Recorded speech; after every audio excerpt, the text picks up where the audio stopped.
মমতা ব্যানার্জির দলকে বিরোধী দলের তকমা দেওয়ার প্রয়োজন পড়বে না। মমতা ব্যানার্জি দল ঘটা করে বিরোধী দলের নেতা হওয়ার জন্য ব্যবস্থা করেছিল। প্রথম দিন থেকে স্পিকার সাহেব দরখাস্ত নিচ্ছি নেব তা করতে করতেই দেরি করছিল, খেয়াল করে দেখুন, কারণ ততক্ষণে ভিতরে এই অপারেশনটা চলছিল। অপারেশন সাকসেস, বিরোধী দলের তকমা মমতা ব্যানার্জি পাবে না। আর একনাথ সিন্ধে মডেল এই বাংলায় চালু হয়ে গেল। অর্থাৎ যে খেলায় মমতা ব্যানার্জি এতদিন মাস্টারি করেছেন, তার সেই খেলার উপরে আরো বড় মাস্টারি করে মমতা ব্যানার্জিকে দেখিয়ে দিল যে ডিজে তুমি একাই বাজাতে জানো না, ডিজে বিজেপিও কম বাজাতে পারে না। আমরা বলছি কংগ্রেস, সাধারণ যারা কংগ্রেস, সাধারণ যারা তৃণমূল কংগ্রেসের কর্মী আছেন, যারা তৃণমূল দলটাকে জন্য ভোট করেছেন, মার খেয়েছেন, বা এখনো তৃণমূল দলটাকে ভালোবাসেন, বা তৃণমূল দলটাকে ভালোবেসে ভোট করেছিলেন, এমএলএমপি করেছিলেন, কংগ্রেসের দরজা খোলা আছে। আপনারা আসুন, আলোচনা করে আমরা আগামী দিনে বিজেপি এবং তথাকথিত তৃণমূল একটা নামটাম কিছু হবে, সকলের বিরুদ্ধে একজোট হয়ে লড়াই করবার একটা প্ল্যাটফর্ম গড়ে তুলি। বাংলায় বাকি যারা বিরোধী দল সকলে মিলে একটা প্ল্যাটফর্ম তৈরি করে এর মোকাবেলা করা জরুরি, না হলে এ বাংলায় রাজনীতি বলে আর কিছু। একটা কথা আছে, history has a nasty habits of repeating itself. অর্থাৎ ইতিহাস বারবার ঘুরে ফিরে আসে, এটাই তার বদ অভ্যাস। এই মমতা ব্যানার্জি একদিন 2016 সালের পর যখন কংগ্রেস বিরোধী দলের তকমা পেয়েছিল, সেই বিরোধী দলের তকমাকে ঘুচিয়ে দেওয়ার জন্য, বিরোধী দলের তকমাকে কেড়ে নেওয়ার জন্য গোটা দলটাকে ভাঙিয়ে ভয় ভীতি প্রলোভন দেখিয়ে সে তৃণমূল করতে বাধ্য করেছিল এবং বিধানসভার কোনো নিয়ম কানুন না মেনে যা খুশি তাই করে কংগ্রেস দলটাকে সে খতম করেছিল, চেষ্টা করেছিল খতম করার। কংগ্রেস দল তো শুধু এমএলএদের পরে বেঁচে থাকে না। আজ দেখুন, ইতিহাসের আরেক সন্ধিক্ষণে মমতা ব্যানার্জির দল সেইভাবেই খান খান হয়ে গিয়ে 80 জনের মধ্যে 59 জন না 60 জন বিধায়ক তারা বলছে আমরা আর তৃণমূল করব না।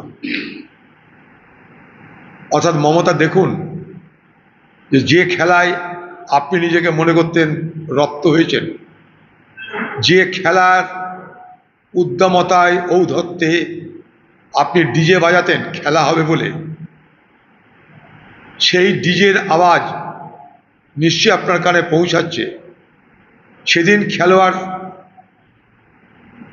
যারা খেলতো, যাদের তাদের আম্পায়ার রেফারি ছিলেন আপনি। আজ যারা খেলছে, যারা খেলোয়াড়, তাদের আম্পায়ার বা রেফারি হয়েছে বিজেপি।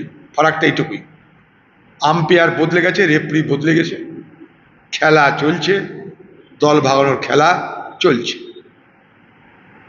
যারা তৃণমূল থেকে বিজেপিতে সরাসরি যেতে পারছেন না, বা বিজেপিও যাদেরকে সরাসরি নিতে চাইছে না, কারণ তৃণমূলের এই সমস্ত বিধায়করা যদি সরাসরি বিজেপিতে জয়েন করে যায়, তাহলে গোটা বিজেপি পার্টি কোভিডে আক্রান্ত হয়ে যাবে। কোভিড ভাইরাস যাতে তাদেরকে আক্রান্ত করতে না পারে, সেই জন্যে তারা বিজেপি পার্টির, ভারতবর্ষের যিনি প্রধানমন্ত্রী নরেন্দ্র মোদী, সেই তত্ত্ব মেনে বলছেন 2 গজ কি দূরি রহনা জরুরি।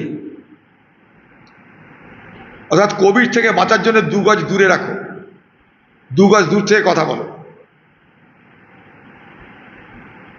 তো বিজেপি দেখছে যে এই তৃণমূল থেকে যারা বেরিয়ে আসছে তাদেরকে সরাসরি বিজেপিতে নিলে বিজেপির জাত থাকবে না, আবার যারা তৃণমূল থেকে গিয়ে বিজেপিতে জয়েন করবে তাদেরও জাত থাকবে না। আজকে যারা বিজেপি থেকে তৃণমূল থেকে বিজেপিতে জয়েন করতে যাচ্ছে, তৃণমূল ভাঙিয়ে নতুন দল করতে যাচ্ছে, মনে রাখবেন তারা বেশিরভাগ মুসলমান সম্প্রদায়ের মানুষের ভোটে জিতেছে। তাই সে মুসলমান সম্প্রদায়ের মানুষের লাজ্জুতে যাতে না খেতে হয় তার জন্য রাস্তা কি, 2 গজ কি দূরি বহুত জরুরি, অর্থাৎ বিজেপি থেকে 2 গজ দূরে থাকো, যাতে বিজেপিও ঠিক থাকে আমরাও ঠিক থাকি। খেলা তো এইটাই, কারণ তারা জানে যে বিজেপি জানে বিজেপি যদি তাদেরকে নেয় দলে কোভিড হবে, রাজনৈতিক কোভিড হবে। আর তৃণমূলের সে সমস্ত তারাও জানে যে আমরা যদি সরাসরি বিজেপিতে যাই তাহলে মানুষের লাজ্জুতে খেতে হবে।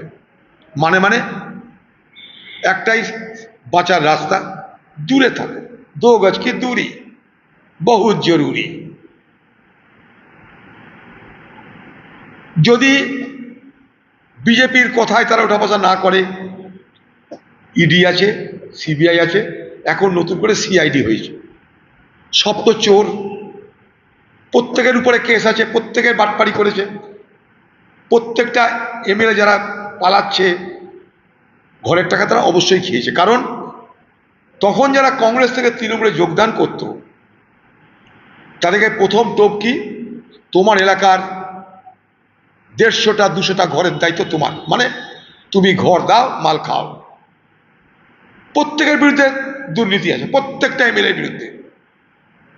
তাই তাদের মনে হয়েছে মমতা এখন বাঁচাতে পারবে না, বাঁচাতে পারে বিজেপি, বিজেপি সরাসরি নেবে না, তারা বদনাম কুড়াবে না, তাই দূরে রাখো,